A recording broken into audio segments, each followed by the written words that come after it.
নন্দলালের অনেক রাগ। অঙ্কের পরীক্ষায় মাস্টার তাকে গোল্লা দিয়েছে। সে যে খুব ভালো লিখেছিল তা নয়, কিন্তু তা বলে একেবারে শূন্য দেয়া কি উচিত ছিল?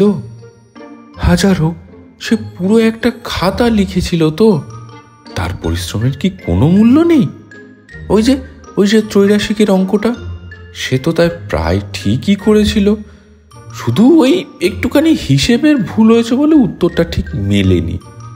আর ওই যে একটা ডেসিমেলের অঙ্ক ছিল, ওটাতে গুণ করতে গিয়ে সে ভাগ করে দিয়েছিল, তাই বলে কি একটাও নাম্বার দিতে নেই? আরও অন্যায় এই যে কথাটা মাস্টারমশাই ক্লাসের ছেলেদের সামনে ফাঁস করে দিয়েছেন কেন? আর একবার হরিদাস যখন গোল্লা পেয়েছিল, তখন তো সে কথাটা এভাবে বলা হয়নি। সে যে ইতিহাসে 100-র মধ্যে 25 পেয়েছে, সেটা বুঝি কিছু নয়? খালি অঙ্ক ভালো পারেনি বলেই তাকে ক্লাসের সবার সামনে এভাবে বলা হবে? সব বিষয়ে যে সবাইকে ভালো পারতে হবে তারই বা কি মানে আছে? স্বয়ং নেপোলিয়ান যে ছোটবেলায় ব্যাকরণে একেবারে আনাড়ি ছিলেন, তার বেলা কি কিছু নয়? তার এই যুক্তি ছেলেরা মানল না, এবং মাস্টারমশাইয়ের কাছে এই তর্কটা তোলাতে তারাও যে যুক্তিটাকে খুব চমৎকার ভাবলেন, এমন তো বোধ হলো না নন্দলালের। সে তখন বলল, আমার কপালটাই খারাপ, বরাবর দেখে এসেছি। সেই তো যেবার ছুটির আগে তাদের পাড়ায় হাম দেখা দিয়েছিল, তখন বাড়ি শুধু সকলেই হামে ভুগে স্কুল কামাই করলো। শুধু বেচারা নন্দলালকে এই নিয়ম মতো প্রতিদিন স্কুলে হাজিরা দিতে হয়েছিল। তারপর যেমন ছুটি আরম্ভ হলো, অমনি তাকে জ্বর আর হামে ধরল।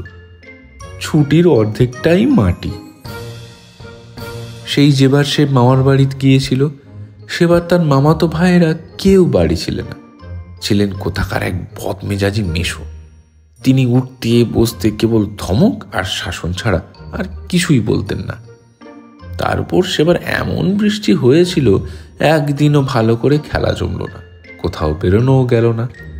সেই জন্যই পরের বছর যখন সকলে আবার মামার বাড়ি গেল, তখন সে কিছুতেই যেতে চাইল না। পরে শুনল সেবার নাকি সেখানে চমৎকার মেলা বসেছিল।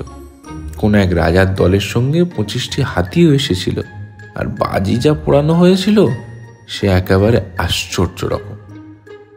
নন্দলালের ছোট ভাই যখন বারবার উৎসাহের সাথে তার কাছে এই সকলে বর্ণনা করতে লাগলো, তখন নন্দলাল তাকে এক চড় মেরে বসলেন। যা মেলা বকবক করিস না। তার শুধু মনে হতে লাগলো, সেবার যে সে মামার বাড়ি গেল, সেবার গিয়েও ঠকলো, এবার না গিয়েও ঠকলো। তার মতো মন্দ কপাল বোধহয় আর কারোরই নেই। স্কুলেও ঠিক তাই। সে যে অঙ্ক পারে না, অথচ অঙ্কের জন্যই 2-1টা প্রাইজ আছে। এদিকে ভূগোল, ইতিহাস তার পুরো কণ্ঠস্থ, কিন্তু ওই দুইটোতে একটাতেও প্রাইজ নেই। অবশ্য সংস্কৃতিতেও সে নেহাত কাঁচা নয়। ধাতু, প্রত্যয়, বিভক্তি সব চটপট মুখস্থ করে ফেলে। চেষ্টা করলে কি পড়ার বই আর অর্থ পুস্তকটাকে সড়গড় করতে পারে না? ক্লাসের মধ্যে ক্ষুদিরাম একটু আধটু সংস্কৃত জানে, কিন্তু তা তো বেশি নয়। নন্দলাল ইচ্ছা করলে তাকে হারাতে পারে না। নন্দ জেদ করে স্থির করল, এবার ঠিক ক্ষুদিরামকে দেখে নেব। ছোকরা এবছর সংস্কৃতে প্রাইজ পেয়ে ভারী দেমাক করেছে, আবার অঙ্কে গোল্লার জন্য আমাকে খোঁটা দিতে এসেছিল। আচ্ছা, এবার দেখা যাবে। না জানি সেদিন বাড়িতে কি ভয়ানকভাবে পড়তে শুরু করলো। ভোরে উঠে এসে হস্তি হস্ত হসন্তি শুরু করে রাত্রেও অস্থি গোদাবরী তীরে বিশাল শোলমিল তরু বলে আবার ঢলতে থাকে। কিন্তু ক্লাসের ছেলেরা এ কথায় বিন্দু বিসর্গও জানে না। পণ্ডিত মশাই যখন ক্লাসে প্রশ্ন করেন, তখন মাঝে মাঝে উত্তর জেনেও সে চুপ করে মাথা চুলকোতে থাকে। এমনকি কখনো ইচ্ছা করে 2-1টা ভুল উত্তরও বলে দেয়। পরে ক্ষুদিরাম তারপর খবর পেয়ে যদি বেশি মন দিয়ে পড়াশোনা করে, তার ভুল উত্তর শুনে ক্ষুদিরাম মাঝে মাঝে ঠাট্টা করে। নন্দলাল তার কোনো জবাব দেয় না। কেবল ক্ষুদিরাম নিজে যখন একটা ভুল করে, তখন সে মুচকি হাসে আর ভাবে, সময় অমনি ভুল করলে এবার আর আমাকে সংস্কৃতের প্রাইজ পেতে হবে না। ওদিকে ইতিহাসের ক্লাসে নন্দলালের প্রতিপত্তি কমতে লাগলো, কারণ ইতিহাস আর ভূগোল নাকি একরকম শিখলেই পাশ করা যায়। তার জন্য নন্দর কোনো ভাবনা নেই, তার সমস্ত মনটা আছে ওই সংস্কৃত পড়ার উপরে, অর্থাৎ সংস্কৃত প্রাইজটার উপরে। একদিন মাস্টারমশাই বললেন, কিরে নন্দলাল, আজকাল বুঝি বাড়িতে আর কিছু পড়াশোনা করিস না? সব বিষয়ে যে এমন তোমার দুর্দশা, তার কারণটা কি? নন্দ আর একটু হলেই বলে ফেলতো, আসলে সংস্কৃত কিন্তু কথাটাকে সামলে নিল। আসলে সংস্কৃত না, সংস্কৃত নয় বলেই সে থতমত খেয়ে গেল। ক্ষুদিরাম তাড়াতাড়ি বলে উঠল, কই, সংস্কৃত তো কিছু পারে না। শুনে ক্লাস শুদ্ধ ছেলেরা হাসতে লাগলো। নন্দ একটু অপ্রস্তুত হলো বটে, কিন্তু সে সঙ্গে হাঁপ ছেড়ে বাঁচল। ভাগ্যিস তার সংস্কৃত পড়ার কথাটা ফাঁস হয়ে যায়নি। দেখতে দেখতে বছর কেটে আসলো। পরীক্ষা প্রায় সম্মুখে। সকলে পড়ার কথা, পরীক্ষার কথা, প্রাইজের কথা নিয়ে বলা বলি করছে। এমন সময় একজন জিজ্ঞাসা করলো, কি হে নন্দ, এবার কোন প্রাইজটা নিচ্ছ? ক্ষুদিরাম নন্দর মতোই গলা করে ঘাড় নেড়ে বলল, আগে সংস্কৃত না, সংস্কৃত নয়। সকলে হাসল। নন্দও খুব উৎসাহের সাথে সেই হাসিতে যোগ দিল। মনে মনে ভাবল, হাসো বাছাধন হাসো, এ হাসি আর তোমার মুখে বেশি দিন থাকছে না। যথাসময়ে পরীক্ষা আরম্ভ হলো এবং যথাসময়ে শেষও হলো।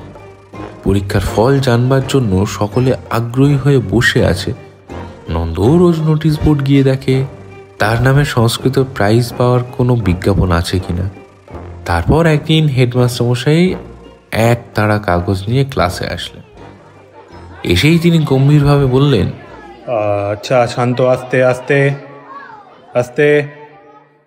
এবারে দু একটা নতুন প্রাইজ হয়েছে, আর অন্য বিষয়েও কোনো কোনো পরিবর্তন হয়েছে। এই বলে তিনি পরীক্ষার ফলাফল বলতে লাগলেন। তাতে দেখা গেল ইতিহাসের জন্য কে যেন একটা রূপোর মেডেল দিয়েছেন। ক্ষুদিরাম ইতিহাসে প্রথম হয়েছে, সে পাবে ওই মেডেলটা। সংস্কৃতে নন্দ প্রথম, ক্ষুদিরাম দ্বিতীয়। কিন্তু কিন্তু এবারে সংস্কৃতে কোনো প্রাইজ নেই।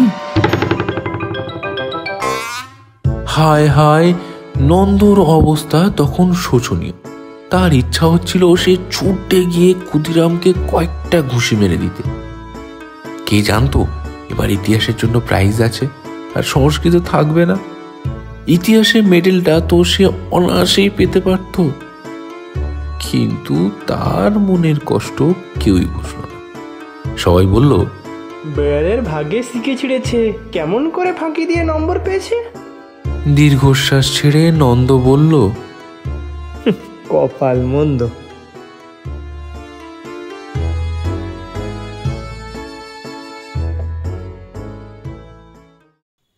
শুনছিলেন সকলের প্রিয় কবি সুকুমার রায়ের রচনা নন্দলালের মন্দ কপাল। গল্পের কথক ও মাস্টারমশাইয়ের ভূমিকায় ছিলেন কৃষ্ণেন্দু, নন্দলালের ভূমিকায় ছিলেন শীত, ছাত্রের চরিত্রে স্বর্ণেন্দু, ক্ষুদিরাম ও হেডমাস্টারের ভূমিকায় ছিলেন অনিন্দ। সুকুমার রায়ের এই রচনা শিশুকেন্দ্রিক হলেও তা যথেষ্ট শিক্ষা প্রদানমূলক এবং শ্রোতামণ্ডলীর জন্য গ্রহণযোগ্য। পরবর্তী সপ্তাহে আমরা আবার আসব নতুন কোনো লেখকের নতুন একটি গল্প নিয়ে। ততক্ষণ পর্যন্ত অপেক্ষায় থাকুন, ধৈর্য ধরুন, আর গল্পে গল্পে গল্পোলজির সাথে থাকতে কিন্তু ভুললে চলবে না।